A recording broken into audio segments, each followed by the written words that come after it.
All right, everybody, I just got the final beep on the blender here, where it is telling us to go ahead and add that sugar in. It's at about 208 degrees right now, and it's very interesting. You could see it boiling a little bit with some steam coming out as it really begins to roast that puree for us. So we're going to add this sugar in right through the top. This is 3 cups of sugar. I'm going to actually use this to make it a little bit smoother so I don't spill everywhere, because I am the queen of messy in the kitchen, guys. And that is part of why I need Pampered Chef in my life. You got to keep me from being such a mess.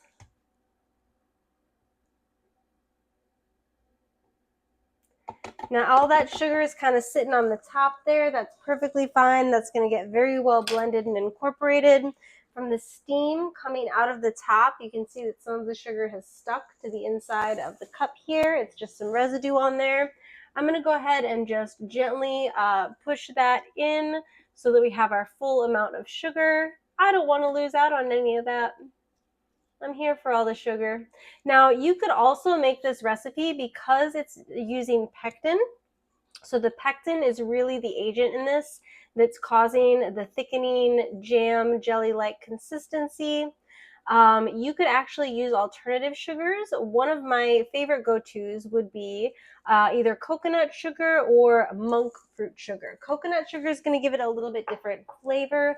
Monk fruit is one of the best ways to go because really it doesn't have that much variation from a normal sugar flavor.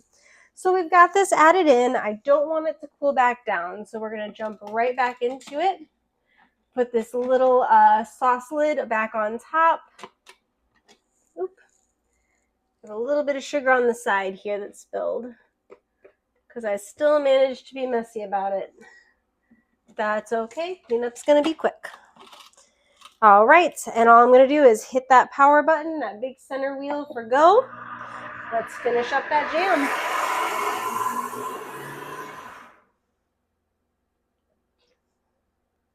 Going to continue heating up the rest of the way, all the way till it hits that 120, alternating stirring and heating.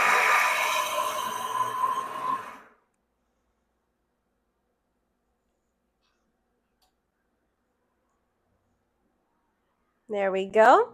I'm going to let this run for a little bit and I'll pop back on when it's done. All right, you guys, that jam has just finished itself up. So we are going to go ahead and pour it into some small containers. I'm using a bit of a hodgepodge today because I don't really have a good matching set of storage containers at this point for this, but that's going to be perfectly fine. I'm also going to use one a little bit larger container that I'm going to set aside for a recipe that I'm doing later with this as well. So let's see, we've got a good amount of jam here. I'm hoping I have enough containers for this of the right size. We'll go ahead and hit cancel now that it's told us that it is ended. And we're going to pour this directly into the containers and let it cool at room temperature. Now it is very hot at the moment. Now this, if you quickly touch the side, it's not too warm, but if you hold your hand there, it might burn you a little bit. This did get very warm as it's going through. However, like the handle, the plastic parts, there's no heat through there. So as long as you don't just grab the glass, you're going to be perfectly fine. First, let's do our big container. When I can already see the nice consistency that this is going to turn out at. So that is awesome. I'm going to do a little bitty guy here. And some slightly larger ones over this way. I think we're going to use up, let's just pour it all in here. I'm going to be doing a lot of these PB&Js here in the next couple days. Where did my little spatula go? Here she is. Let's use that little spatula, get all the bits and pieces out. I do not like any waste left over in there. I want all of the results of my hard work. Thank you. And this just scrapes it out so nice and easily.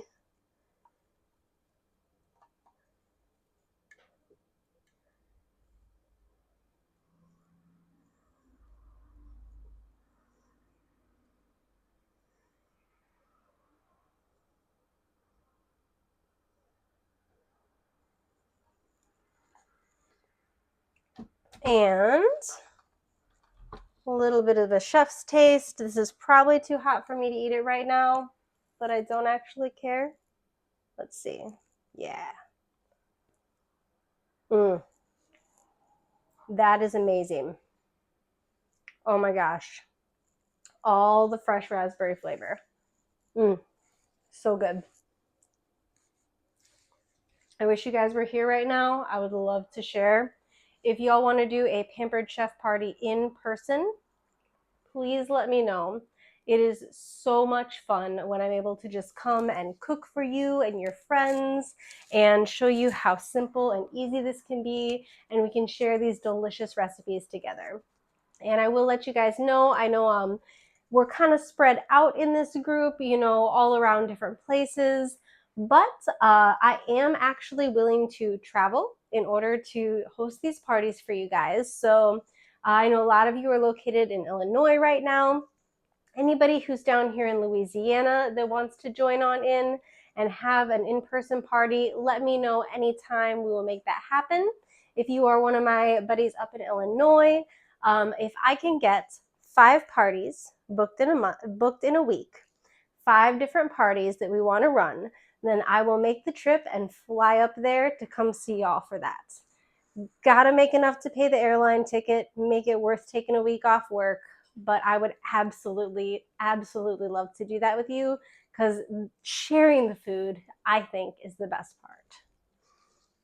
So my jam is all jarred up here. Didn't take as many different containers as I thought. My big container held a lot more than I was thinking it was going to. I've got a nice little storage one for later, and one to make all sorts of, you know, sandwiches and use as toppings all throughout the week. So I'm gonna let these cool at the counter at room temperature. Then I'm gonna seal them up and put them in the fridge once they've cooled down. This is also gonna allow them to finish thickening properly. They've already got a nice consistency, but they're gonna continue to thicken up and kind of turn into that jammy texture as I let them sit. So that is the homemade raspberry jam. I'm gonna run a heated wash through this quick cooking blender, and as sticky and messy as this stuff is, it's gonna come right off with that. And I'm gonna pull this over to show you guys real quick. Yeah, let's do this one because that's kind of hot. We'll show you the small one. So there is our delicious jam. You can see that it's, you know, got a little bit of a jiggle to it. And then I'll show you guys once it's fully cooled down what that final consistency looks like as well. All right,